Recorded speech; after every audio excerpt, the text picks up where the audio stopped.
오늘 우리들에게 주시는 하나님의 말씀은 마태복음 5장 21절부터 26절까지의 말씀 보겠습니다.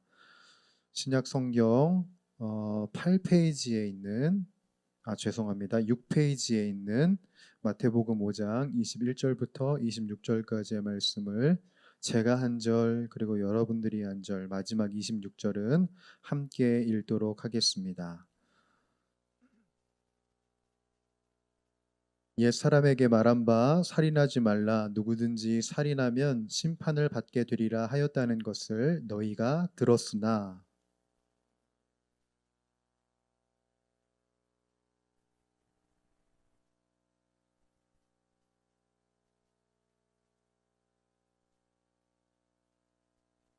그러므로 예물을 제단에 드리려다가 거기서 내 형제에게 원망 들을 만한 일이 있는 것이 생각나거든.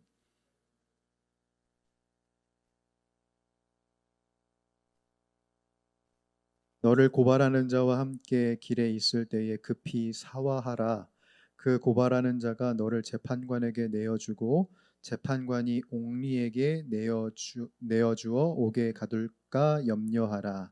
진실로 내게 이르노니 내가 한 푼이라도 남김이 없이 다 갚기 전에는 결코 거기서 나오지 못하리라.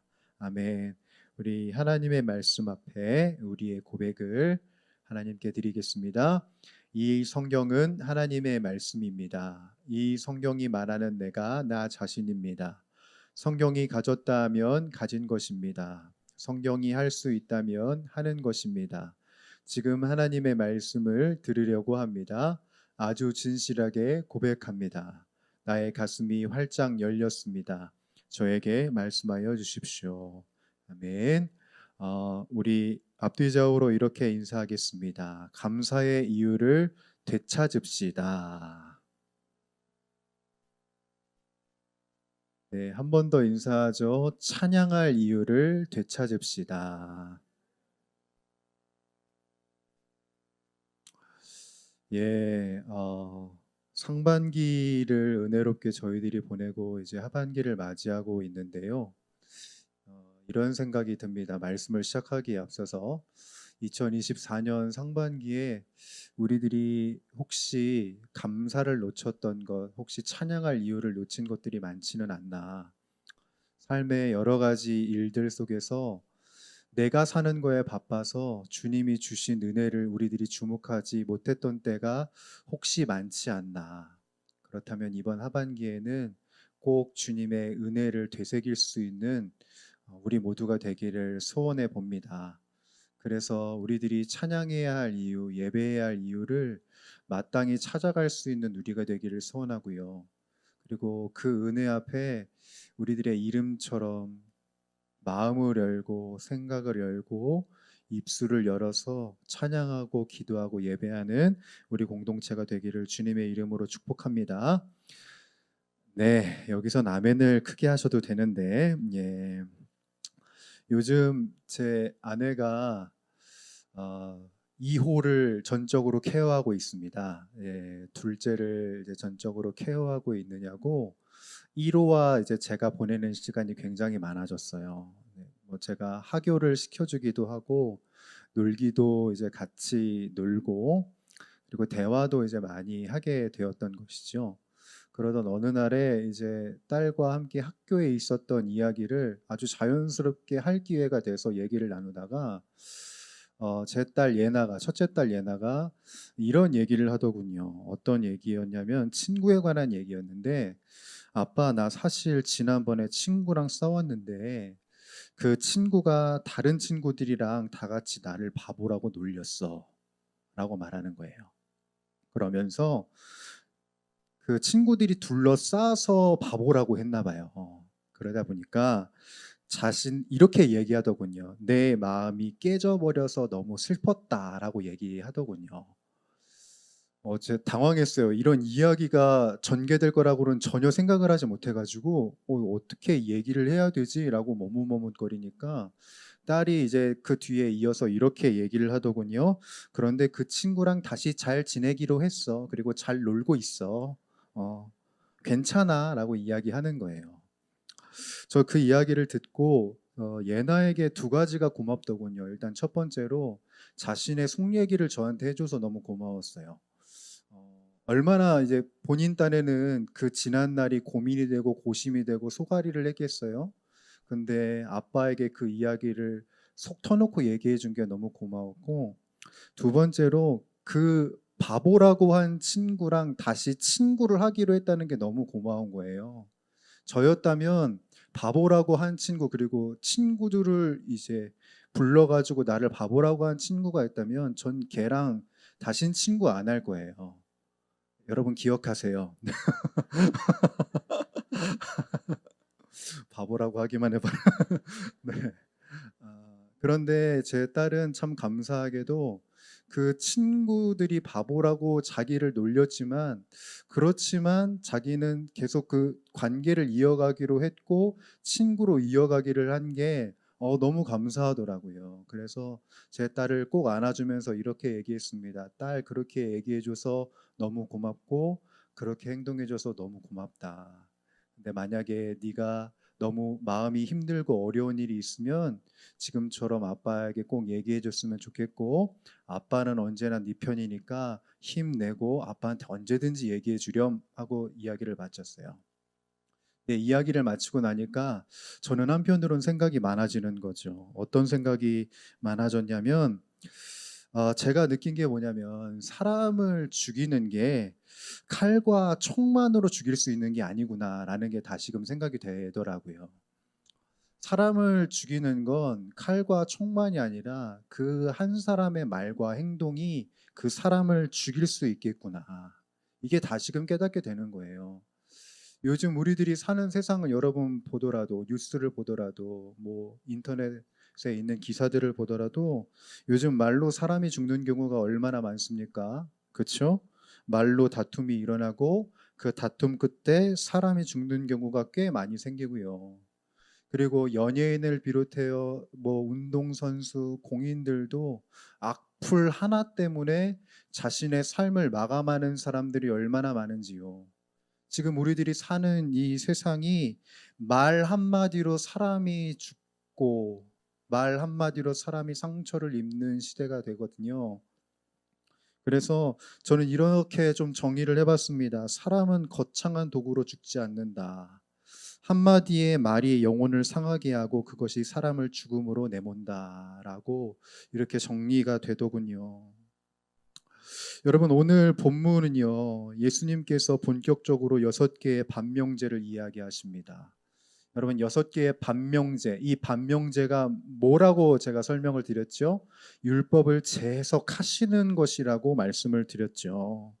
사람들이 오해하고 있는 율법들, 사람들이 생각하지 못하고 있는 그 영역들을 주님께서 다시금 재해석을 하여 주심으로 인해서 너희들이 율법을 알고 있다면 이렇게 살아야 돼. 하나님과의 관계, 그리고 또 신앙인과의 그 상태, 좋은 관계를 위해서는 너희들이 이 율법에 대해서 다시금 생각을 해봐야 돼 라는 반명제를 허락하시고 이야기하시거든요.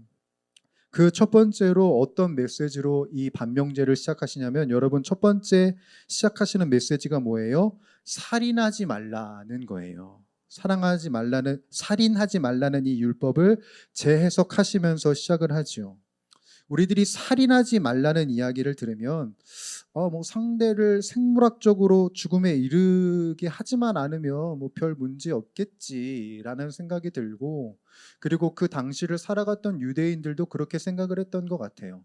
내가 저 사람을 칼로 찌르지 않았는데, 내가 저 사람을 몽둥이로 죽이지 않았으니까 나는 신앙생활 잘 하고 있고 나는 공동체에 아름다운 영향력을 끼치는 사람이다 라는 생각을 다 가지고 있었던 것 같아요.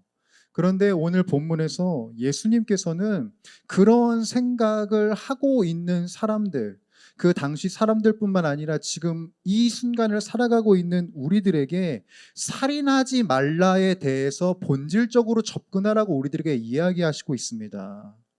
예수님께서 말씀하시는 살인은 그냥 단순히 뭐 육적인 타격을 입히는 것만이 살인이 아니라 그 사람의 마음에 고통을 주는 일, 그 영혼을 상하게 하는 일, 그래서 관계가 깨뜨려졌다면 그 사람의 존재를 깨뜨려 버렸다면 그것조차 살인이다라고 보시는 거예요.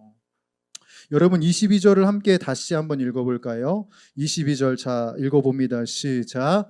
나는 너희에게 이르노니 형제에게 노하는 자마다 심판을 받게 되고 형제를 대하여 나가라 하는 자는 공회에 잡혀가게 되고 미련한 놈이라 하는 자는 지옥불에 들어가게 되리라 라고 하셨어요. 자, 여기에서 노하는 자마다 22절에 형제에게 노하는 자마다 심판을 받게 된다라고 하십니다. 노하는 자는 순간적으로 흥분한 사람을 의미하는 것이 아니라요. 원어로 보게 되면 남을 해하고자 지속적으로 분노하는 사람을 의미합니다. 그러니까 한순간 열받아 이게 아니라 그 사람을 해하고자 계속해서 분노를 일으키는 사람이 오늘 22절에 나오는 노하는 자거든요. 이 지속적인 분노를 어떻게 표현하냐면 라가라고 말하고 그리고 미련한 놈이라는 표현을 사용해서 상대를 계속해서 자극합니다. 자, 이 라가를 우리나라 말로 번역을 하게 되면은요 이런 뜻이래요. 머리가 텅 빈 사람. 네, 웃기죠. 네. 그리고 미련한 놈은 아둔한 사람, 바보라는 의미를 갖고 있다고 합니다. 사실 우리나라 말로 번역을 해보니까 여러분 웃기죠? 네, 웃겨. 네, 뭐 아무것도 아닌 것처럼 느껴지잖아요. 뭐 요즘 대놓고 깡깡이라고 하는데, 네, 뭐 이런 표현들이 우리들에게 너무 일반적이고 그리고 우리나라 말로는 이보다 더 심한 표현들이 굉장히 많죠. 지금 차마 이 예배 시간에 우리들이 입에 담지 못할 과격한 표현들이 굉장히 많지 않습니까? 그래서 저도 이게 좀 의아한 거예요. 아니 이게 나쁜 표현인가?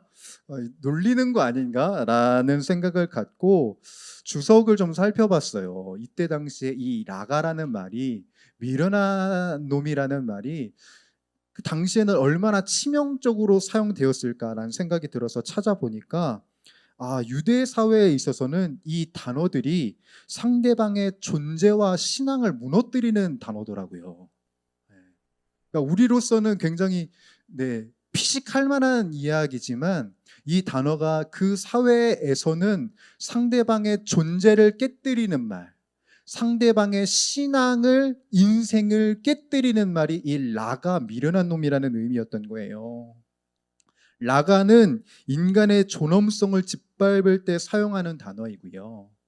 미련한 놈은 라가보다 더 심한 단어래요. 이게 별거 아닌 것 같은데 이게 더 심층적으로 분석을 해보면 너는 존재 자체가 하나님을 부정하는 자야 라는 의미를 갖고 있고 또 하나 그렇기에 너는 하나님께 멸망받을 자야 라는 의미를 갖고 있대요. 자, 여러분 유대 사회가 하나님에 대하여서 얼마나 열심히 있고 얼마나 열정적이에요. 그런 사회에서 너는 하나님께 부정한 자야, 존재 자체가 부정한 자야, 하나님께 멸망받을 자야 라는 이 표현이 그들에게 얼마나 큰 아픔과 상처가 됐겠어요. 내가 여태까지 신앙생활 해왔고 하나님을 향한 열심을 갖고 살았는데 내 삶 자체가 부정되는 말 아니겠습니까? 그렇죠? 내 존재가 하나님 앞에 아무런 의미가 없다라는 이 말이 이 유대 사회에 있어서 이 말을 듣는 유대인들에게 있어서는 굉장히 가슴 아픈 말이고 상처가 되는 말이었던 거예요. 그러니 본문에 이 노하는 자를 이렇게도 정리해 볼 수 있겠더라고요. 분노를 가지고 상대방의 영혼을 상하게 하는데 동시에 상대방으로 하여금 소망이신 하나님께로 나아가지 못하게 하는 사람. 너는 아무것도 아니야. 넌 하나님께 부정한 자고 넌 하나님께 아무런 의미가 없어. 이런 이야기들을 계속해서 듣다 보면은요, 나도 모르게 낙담이 되고 하나님께 나아갈 것을 포기하게 되지 않겠습니까? 그러한 타격을 주는, 그러한 아픔을 주는 사람이 오늘 본문에 노하는 자다. 그래서 이 말씀을 통해서 예수님이 말씀하시는 궁극적인 요지는 이것입니다. 너희가 사람을 칼로 죽이는 것만이 살인이라고 생각하느냐? 너희의 말과 행동이 소망 되신 하나님을 향한 길을 잃게 만들 때, 다시요, 너희의 말과 행동 때문에 다른 사람들이 하나님의 향한 그 길을 잃게 만들 때 그것도 사람을 죽이는 것이라는 걸 너희가 염두할 수 있어야 된다 라고 이야기하시는 거예요. 내 말과 내 행동이 그 사람으로 하여금 하나님께로 나아갈 길을 잃게 만들어요. 그러면 여러분, 사람이 산 게 아니죠. 하나님께로 나아가지 못하는데요. 예수님이 말씀하시고 싶으신 것은 바로 이것입니다. 그래서 저는 오늘 본문을 묵상하면서 두 가지를 좀 정리해 보았습니다. 첫 번째는 우리들이 살인하지 말라에 대해 본질적인 생각을 가져야겠다. 이 살인하지 말라는 것에 대해서 우리들이 본질적으로 생각을 해야 된다. 내 말과 내 행동이 상대방에게 어떤 영향을 끼치는가에 대해서 생각을 해보고 나라는 존재가 어떤 영향력을 가져야 되는지 깊이 생각해 볼 수 있는 것이 우리들의 신앙이 되어야 한다는 겁니다. 제가 요즘에 계속해서 강조하는 것이 있는데 여러분, 사람의 창조 재료가 무엇과 무엇이 결합돼서 만들어진 겁니까? 창세기 몰라요? 땅의 흙과 하나님의 호흡이 합쳐져서 생명이 되고 우리라는 존재가 되었잖아요. 즉 우리들은 땅의 것과 하나님의 것이 결합돼서 만들어진 것이 우리라는 존재란 말이에요. 이 말인즉슨 무슨 의미가 있냐면 우리는 피조물과 하나님을 연결하는 제사장된 존재라는 거예요. 내 인생이 사람과 하나님을 연결하는 연결다리라는 점입니다. 그래서 이 말을 지난주에 표현을 빌려서 다시 이야기하자면 우리들이 사람들에게 있어서 하나님께 돌아가는 길이 되어야 한다. 우리들이 그 길을 막는 자가 아니라 하나님께 돌아가는 길을 만들 수 있는 사람이 되어야 한다. 이것이에요. 특별히 23절, 24절을 우리들이 유념해서 보게 되면은요. 여러분 23절, 24절 함께 다시 읽어봅니다. 시작. 그러므로 예물을 제단에 드리려다가 거기서 내 형제에게 원망 들을 만한 일이 있는 것이 생각나거든 예물을 제단 앞에 두고 먼저 가서 형제와 화목하고 그 후에 와서 예물을 드리라. 아멘. 자, 여러분 제가 이 말씀을 다시 곰곰이 생각을 해봤는데 이 23절, 24절에 나와 있는 사람은 하나님과 연합하기 위해서 제사를 합니다. 근데 지체의 마음을 상하게 해서 하나님께로 나아갈 길을 막고 있습니다. 그쵸?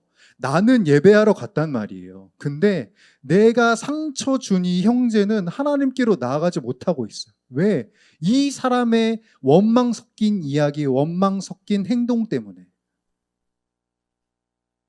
그래서 예수님은 말씀하십니다. 네가 하나님께로 나아가는 길은 가면서 왜 형제에게, 왜 자매에게는 그 길을 나아갈 길을 막냐? 그러니까 우리들은 살인하지, 칼과 몽둥이로 살인하지 않는 것으로 그치는 존재가 아니라 죽어가는 영혼을 생명과 소망으로 연결할 수 있는 그 존재가 바로 너희들이 되어야 한다. 남에게 피해를 끼치지 않는 삶도 중요하지만 동시에 하나님을 드러낼 수 있는 삶이 우리들에게 추구되어야 한다는 것이죠. 우리들이 소극적으로 남에게 피해 주면 안 돼. 뭐 남에게 민폐 줘서는 안 돼. 이 정도만이 아니라 나 때문에 내 친구가 하나님을 알게 되고 나 때문에 내 가족이 하나님께 나아가게 되고 내 존재 때문에 내 사랑하는 이 앞뒤 좌우에 있는 지체들이 그래 하나님께 다시금 나아가야겠다라는 도전을 줄 수 있는 존재가 바로 이 자리에 앉아있는 나의 모습이라는 것이죠. 그래서 여러분 이렇게 앞뒤 좌우로 인사해 볼까요? 내가 당신의 길이 되어 보겠습니다. 잠자지 마시고요. 네. 바로 그 삶을 내 인생을 통해서 내 말을 통해서 하나님이 드러날 수 있는 삶을 우리들이 살아가 봅시다. 두 번째로는 감정에 대해서 분노라는 감정뿐만이 아니라 우리들이 통칭 감정이라는 이 내용에 대해서 우리들이 다시금 깊이 생각해 볼 필요가 있겠다라는 마음이 들었습니다. 우리들은 분노라는 감정에 대해 부정적인 생각을 갖죠. 왜냐하면 이 분노가 우리들이 살아가는 세상에서 이 다툼과 분쟁을 야기시키기 때문에 분노하면 안 돼. 신앙인은 화내면 안 돼. 라는 생각을 자연스럽게 우리들은 갖게 됩니다. 그런데 우리가 구약 성경을 보게 되면은요, 여러분 이거 아세요? 하나님도 분노하셨습니다. 또 하나 우리들이 알고 있는 믿음의 조상들, 믿음의 선진들도 분노했어요. 분노가 부정적이고 나쁜 것이었다면 하나님이 분노하셔서는 안 되고 또한 이 믿음의 선진들도 분노해서는 안 되었을 텐데 분노라는 게 있단 말입니다. 놀라운 점은 뭐냐면 하나님께서 그 분노라는 감정을 통해서 잘못된 민족을 가르치셨고요. 또 믿음의 조상들이 하나님의 영에 의해서 분노하게 됐을 때 그때 모든 사람을 신앙으로 규합할 수 있었던 거예요. 제가 지난 수요일에 설교했던 내용이기도 한데요. 여러분 사무엘상 11장 6절에서 7절인데 한번 이 내용은 읽어보겠습니다. 6절에서 7절입니다. 자, 함께 읽어봅니다. 시작. 사울이 이 말을 들을 때에 하나님의 영에게 크게 감동되매 그의 노가 크게 일어나 한 겨리의 소를 잡아 각을 뜨고 전령들의 손으로 그것을 이스라엘 모든 지역에 두루 보내어 이르되 누구든지 나와서 사울과 사무엘을 따르지 아니하면 그의 소들도 이와 같이 하리라 하였더니 여호와의 두려움이 백성에게 임하매 그들이 한 사람같이 나온지라. 아멘. 이 말씀이 나올 수밖에 없는 이유가 무엇이었냐면 이스라엘 민족이 지금 암몬이라는 족속에 의해서 지금 괴로움을 당하고 있는 상황이에요. 하나님의 이름을 비방하고 멸시하고 한 지역, 길르앗이라는 지역을 이제 감싸서 굉장히 이스라엘을 힘겹게 하고 있는 상황이었습니다. 그때 1대 왕이었던 이 사울이 하나님의 영에 의해서 무엇을 하게 되냐면 노를 크게 바라게 돼요. 노를 크게 바라게 되면서 민족이 하나 될 것을 권면하고 권장을 합니다. 그래서 이스라엘 민족이 진짜 이 말에 의해서 하나로 규합되고 7절 하반절 보니까 그들이 한 사람같이 나와서 전쟁에서 이기게 돼요. 근데 여러분 유심히 생각해 볼게 사울이 이렇게 민족을 규합할 수 있을 만한 담대한 사람이 아니거든요. 이 사람이 왕이 되기 싫어가지고 혹시나 내가 지명받을까봐 숨어 있었던 사람이었습니다. 그런데 이 사람이 담대하게 민족을 향하여 노를 바라면서 지금 우리가 하나 되어야 한다라고 선포하고 있는 거예요. 근데 6절을 보니까 그 시작이 누구로부터 시작되었냐면 사울이 시작을 한 게 아니에요, 여러분. 6절은 뭐래요? 하나님의 영에게 크게 감동되었다고 하고 있어요. 그러니까 이 감정의 주체가 자기 자신으로부터 시작된 게 아니라 하나님으로부터 부어진 감정이었고 감동이었다는 거예요.